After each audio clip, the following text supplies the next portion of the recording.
What's up, y'all? Welcome to my Guardian Druid guide for Orphan. This will mostly cover M+ related stuff, but I'll be going over all you really need to know about the class. Let's jump straight into the build. We'll start with the talent tree. For Guardian Druid, both hero talent trees are good. If you want to play Illusion's Chosen, you would play this, and if you want to play Druid of the Claw, you would play this.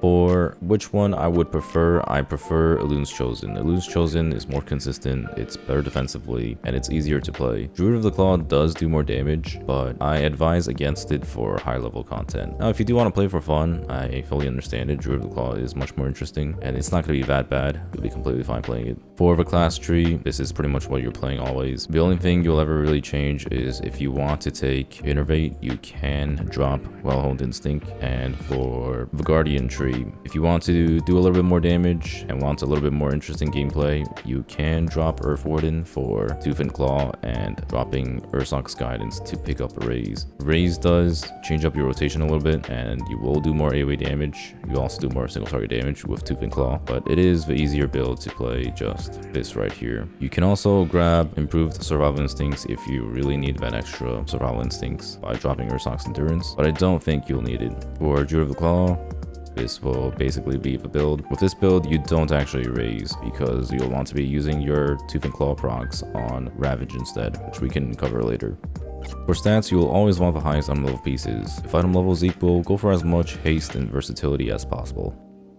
Now to understand the basics of Bear. Bear tank is very simple. The way your class works is you generate Rage with most of your abilities. Rage is used to put up Iron Fur, your only mitigation. Rage can also be used on Frenzied Regeneration to heal. Rage can also be used on Maul or Raise for damage. With the simple build, you will only want to spend Rage on Iron Fur and Frenzied Regen and nothing else. That's it. You just spam Iron Fur and you Frenzied Regen whenever you need a heal. With Tooth and Claw talented, you will still only spend Rage on Iron Fur, but you'll want to use the procs you get on Maul for single target. With Raise talented, this is where it gets a little bit more complicated. On AoE trash packs, you'll want to spend enough Rage to maintain anywhere from 1 to 5 stacks of Iron Fur, depending on how dangerous the pole is. And if you're an Incarnation, you will have a ton of Rage. Then you spend the rest on Raise. As Druid of the Claw, we're not speccing into Raise, and you'll want to save all your Tooth and Claw procs for Ravage. When you get a Ravage proc, you'll always want to prioritize spending this with Maul. I'd recommend making a /cast Ravage macro you can mash, so you're spending it as soon as possible and not accidentally hitting Maul. During Incarn especially, you'll want to spend your Ravage procs fast. That way you're not accidentally getting a new proc and wasting your previous one.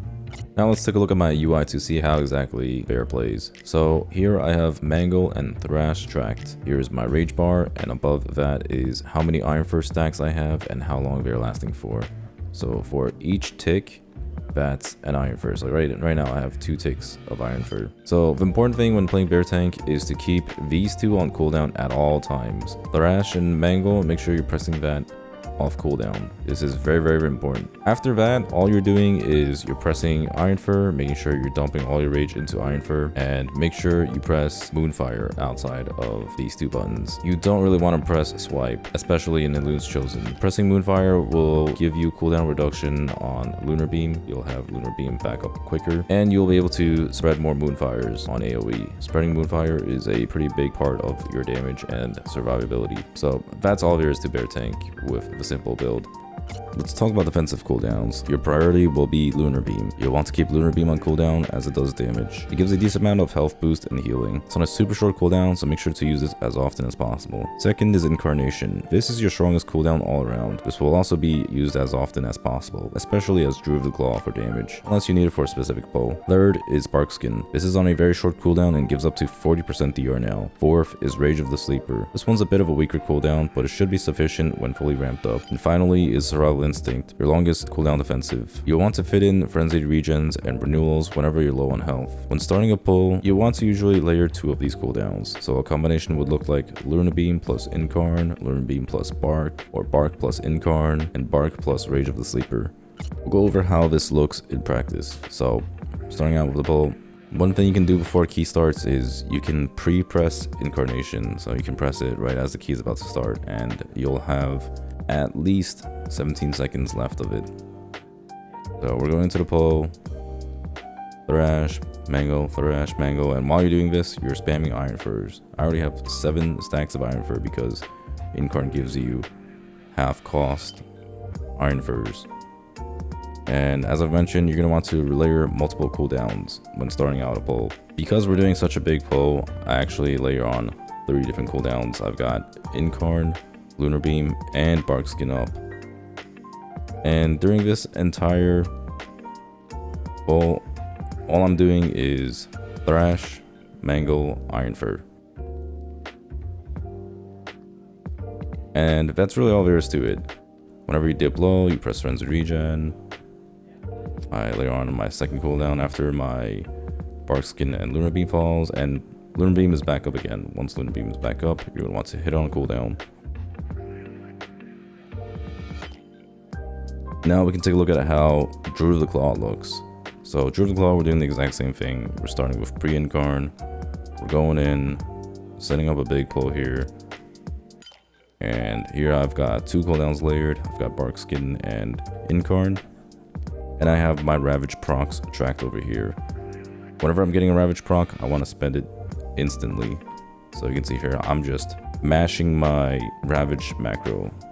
So it's almost every other global that I'm hitting Ravage.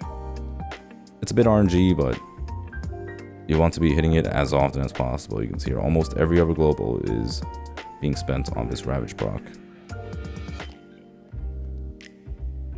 And whenever you're hitting a Ravage, you can see it does a ton of damage. So that's the most important part with playing Druid of the Claw compared to playing Elun's Chosen. Just putting that Ravage on cooldown as often as possible. Going over some more advanced tips here. First is never overcap your rage. Make sure you're really spamming that Iron Fur button or raise whenever you're flooded with rage. Second, I've seen this too often where bear tanks are pressing their swipe and Moonfire way too much. Keep Mango and Thrash on cooldown, even in large AoE. You're only really pressing Moonfire when you have no other globals to hit. Also, Lunar Beam, make sure you keep that on cooldown. Third is layer on cooldowns at the start of a pull. Bears are kind of squishy until you have Iron Fur rolling and a bunch of Moonfires applied. Fourth, as Druid of the Claw, make sure you're using a /cast Ravage macro, and make sure you're tracking Ravage procs. It is very important that you're using this as often as possible. Fifth, you can use an add-on called Elfyal's Auto and Shift to avoid accidentally shifting out of bear form. This is a pretty common mistake that people will make where they just accidentally shift out of bear form and die. This has happened to me a lot. That is it for the video. That should cover all you really need to know. Thank you all very much for watching, and make sure you guys stay tuned.